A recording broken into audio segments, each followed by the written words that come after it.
Assalamualaikum warahmatullahi wabarakatuh. Halo sahabat Bunda Zaman Now, apa kabarnya hari ini? Beberapa waktu yang lalu akun YouTube saya mendapat komentar mengenai pertanyaan kenapa di wilayah SLS yang menjadi wilayah tugasnya ketika kegiatan registrasi sosial ekonomi 2022 lalu, sekarang atau di bulan Desember 2022 lalu, tepatnya di beberapa hari terakhir di bulan Desember, itu ada yang mendata yang namanya sensus tanaman pangan.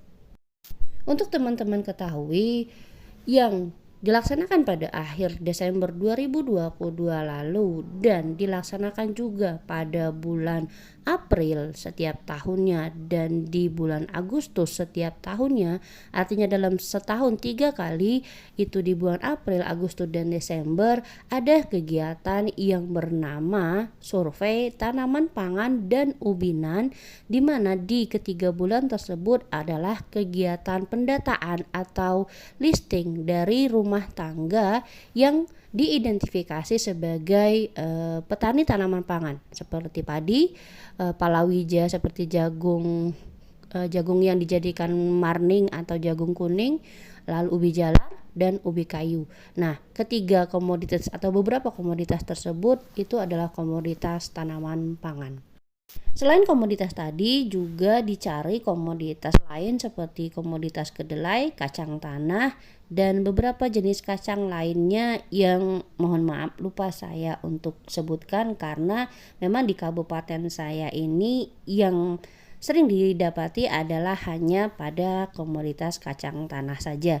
Sementara komoditas lain seperti ubi jalar, ubi kayu, jagung pakan ayam atau jagung kuning tadi, dan padi itu sering ditemui responden yang menjadi sampel dari survei ini. Jadi poin penting pertamanya adalah kegiatan yang ditanyakan oleh salah satu akun tersebut bukan kegiatan sensus, tapi kegiatan survei yang dinamakan dengan survei tanaman pangan dan ubinan. Karena yang namanya di BPS, kegiatan sensus hanya ada 3, yaitu sensus penduduk, sensus pertanian, dan sensus ekonomi. Dan selain itu kegiatannya adalah kegiatan survei saja. Saya bisa memaklumi ketika mitra tersebut melakukan pendataan survei tanaman pangan dan ubinan dan dia mengatakan bahwa dia sedang melaksanakan sensus tanaman pangan adalah untuk menjawab secara cepat ketika ada warga yang bertanya apa yang dia lakukan, kenapa dia mengumpulkan data itu. Karena ketika kita menjelaskannya pun dengan panjang lebar pun kadang warga itu masih tidak paham mengenai yang namanya survei BPS. Tapi begitu kita mengatakan, oh saya sedang sensus, maka dari situ saja mereka sudah paham dan tidak banyak lagi bertanya kenapa ada kegiatan itu lagi. Kembali ke kegiatan survei tanaman pangan dan ubinan, di mana di bulan April, Agustus, dan Desember setiap tahunnya itu dilaksanakan pendaftaran atau disaring rumah tangga di suatu wilayah yang mengusahakan tanaman pangan dan palawija.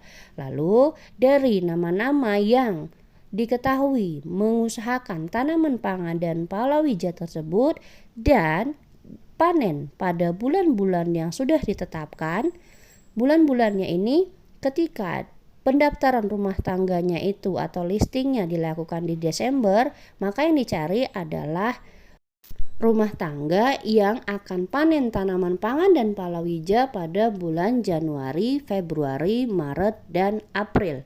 Tapi ketika pendaftaran atau listingnya dilaksanakan pada akhir April, maka yang akan dicari oleh petugas adalah rumah tangga yang panen pada bulan Mei, Juni, Juli, dan Agustus. Demikian juga ketika pendaftaran atau listingnya dilaksanakan di akhir Agustus, maka yang dicari adalah di yang rumah tangga yang panen pada bulan September, Oktober, November, dan Desember. Begitu terusnya sampai 1 tahun berjalan itu selesai.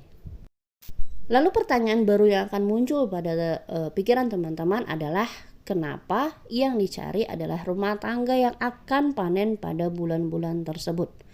Di kegiatan survei tanaman pangan dan ubinan itu seperti yang saya jelaskan tadi itu terbagi menjadi beberapa tahap. Artinya dalam tahap di sini dibahasakan dengan bahasa supron. Supron 1 itu artinya di Januari sampai April, supron 2 itu di bulan Mei sampai Agustus, dan di supron 3 itu di September sampai dengan Desember tahun berjalan. Nah, kenapa yang dicari itu adalah petani atau rumah tangga yang panen pada bulan-bulan tersebut. Karena ketika rumah tangga atau petani tersebut mengusahakan tanaman pangan dan palawija, dan ketika mereka panen nantinya, maka petugas dari BPS akan datang ke lokasi atau lahan pertanian dari si petani untuk ikut melaksanakan panen sejumlah luas sepeta kurang lebih 2,5 meter kali 2,5 meter. Lalu bagaimana jika lahan dari petani tersebut jauh? Maka ketika kondisi tersebut dihadapi oleh petugas dari BPS tersebut, yang harus dilakukannya adalah tetap mendatangi wilayah dari lahan petani tersebut ketika dia panen. Ya, sejauh apapun itu selama masih dalam satu kabupaten maka akan ditelusuri atau akan diikuti kapan petaninya itu panen. Dan jangan dibayangkan oleh teman-teman bahwa ketika panennya itu hanya petaninya saja yang panen, karena pada dasarnya ini kita datang tidak hanya dengan badan saja, karena kita datang ke lokasi atau lahan dari petani harus membawa alat-alat yang sudah disiapkan. Seperti yang saya katakan tadi, kita akan panen dengan luas 2,5 kali 2,5 meter. Untuk mengetahui luas 2,5 kali 2,5 meter tersebut, kita atau petugas BPS harus membawa alat yang namanya alat ubinan, dan isinya adalah bagian-bagian dari alat yang harus kita rangkai di lokasi atau di lahan petani tersebut agar menjadi luas kurang lebih 2,5 kali 2,5 meter. Dan jangan lupakan bahwa di dalam alat ubinan tersebut juga terdapat yang namanya tiang untuk timbangan. Dan ketika sekarang timbangannya sudah digital, maka beberapa tahun yang lalu timbangannya adalah timbangan yang seperti timbangan model dulu yang digantung, diletakkan di satu papan dan kita di kayu gitu, terus kita gantung di sana dan kita timbanglah hasil dari 2,5 kali 2,5 meter tersebut. Dan satu hal yang saya ingat dari kegiatan ini adalah kita sebisa mungkin untuk tidak merepotkan si petani. Kenapa? Karena ketika saat panen sudah dipastikan si petani juga akan sangat sibuk. Apalagi jika si petani tersebut membawa orang-orang yang harus dibayar untuk memanen hasil pertanian dari si petani tersebut. Oleh karena itu, ketika di awal saya bergabung di instansi ini dan ada suatu waktu saya harus mengerjakan yang namanya survei tanaman pangan dan ubinan di mana lahan petani tersebut cukup jauh, membutuhkan suatu perjuangan yang tersendiri. Karena ada kalanya ketika itu saya harus membawa putri bungsu saya untuk ikut ke lokasi lahan pertanian tersebut, karena mempertimbangkan bahwa alat yang saya harus bawa cukup berat dan tidak mungkin saya bawa sendiri ke lokasi yang untuk dibawa untuk akses ke sana dengan menggunakan kendaraan saja cukup sulit. Jadi satu-satunya jalan adalah dengan menggunakan kendaraan bermotor, cuman dengan resiko kita akan terjun ke dalam lahan pertanian yang ada.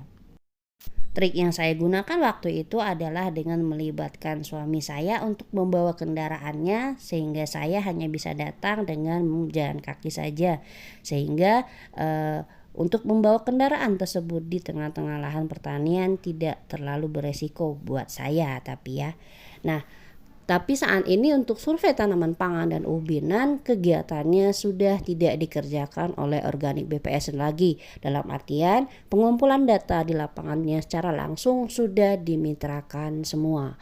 Jadi akan sangat jarang ditemui bahwa CPNS baru yang masuk dalam kurun waktu 5 tahun terakhir akan mengerjakan yang namanya survei tanaman pangan dan ubinan seperti kami di awal 2011 lalu. Nah, makanya tidak heran pada waktu bulan Desember 2022 lalu ada mitra atau petugas dari BPS yang melakukan pendataan atau listing dari survei tanaman pangan dan ubinan di wilayah SLS, LCLS yang teman-teman kerjakan ketika registrasi sosial ekonomi 2022. Lalu gunanya apa kegiatan survei tanaman pangan dan ubinan ini? Yang kegunaan utamanya dari kegiatan survei tanaman pangan dan ubinan ini yang pertama adalah untuk mengetahui produktivitas dari tanaman pangan yang ada. Itu intinya. Jadi ketika pemerintah bisa mengatakan bahwa Indonesia surplus beras atau di provinsi ini surplus beras atau malah defisit intinya kurang beras gitu, itu dilihat dari data produktivitas dari tanaman pangan di wilayah tersebut. Nah, produktivitas ini datanya diperoleh dari kegiatan yang salah satunya adalah survei tanaman pangan dan ubinan.